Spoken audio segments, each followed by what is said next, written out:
Hello बच्चों, चलिए प्रश्न पढ़ते हैं। प्रश्न दिया है टीआरएनए का अमीनो अम्ल एक्सेप्टर सिरा स्थित होता है।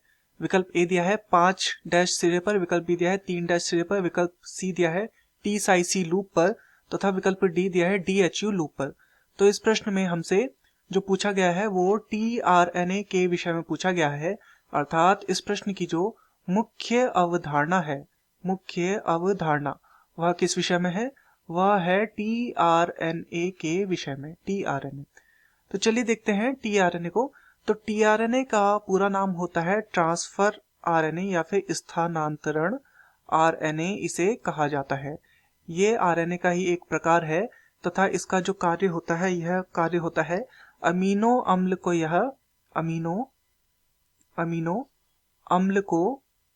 अम्ल को ये एमआरएनए तक पहुंचाने का कार्य करता है। एमआरएनए तक पहुंचाने का कार्य ये करता है कौन? टीआरएनए ये कार्य करता है। इसकी संरचना के माध्यम से इसे समझते हैं। तो इसकी संरचना कुछ इस प्रकार की होती है। यहाँ पर एक लूप इस तरफ बनता है, फिर नीचे की तरफ एक लूप इस तरफ, एक लूप इस तरफ, और इस प्रकार से इसकी संरचना होती है। तो ये जो सिरा होता है ये 5 डैश सिरा होता है, ये सिरा 3 डैश सिरा होता है। ये होता है डीएचयू लूप। डीएचयू लूप बोलने का कारण इसका यह है कि यहाँ पर बहुतायत मात्रा में पाया जाता है डाईहाइड्रोयूरेनिन, डाईहाइड्रोयूरेनिन यहाँ पे पाया जाता है। इस कारण से हम इसे क्या बोलते हैं? डीएचयू सिरा कहते हैं। फिर जो ये वाला सिरा होता है इसे कहा जाता है प्रतिप्रकूट या एंटीकोडॉन जिसे हम बोलते हैं, तथा जो ये वाला सिरा होता है इसे बोलते हैं टी साई सी। और इसका कार्य जो होता है ये क्या करता है? ये राइबोसोम को पहचानने का कार्य करता है, राइबोसोम पहचान का ये कार्य करता है।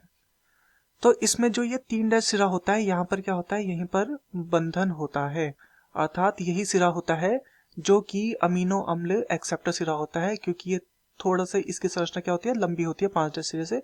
तो यहाँ पर क्या होता है? यहाँ पर बंधन होता है और अमीनो अम्ल का एक्सेप्ट भी यहीं पर किया जाता है, अमीनो अम्ल को स्वीकारा भी यहीं पे जाता है। तो चलिए विकल्पों को देखते हैं। विकल्प ए है 5 डैश सिरे पर, 5 डैश सिरे पर हमने देखा नहीं होता है। विकल्प बी है 3 डैश सिरे पर, बिल्कुल 3 डैश सिरे पर ही अमीनो अम्ल एक्सेप्टर सिरा स्थित होता है। विकल्प सी है टी साई लूप पर, तो टी साई सी लूप जो होता है वो राइबोसोम पहचान का कार्य करता है, तो ये हमारा गलत हो जाएगा। तथा डीएचयू लूप, तो डीएचयू लूप भी यहाँ पर गलत हो जाएगा। तो दिए गए प्रश्न का सही उत्तर होगा विकल्प बी, 3 डैश सिरे पर। मैं आशा करता हूँ आपके समझ में आया होगा। धन्यवाद।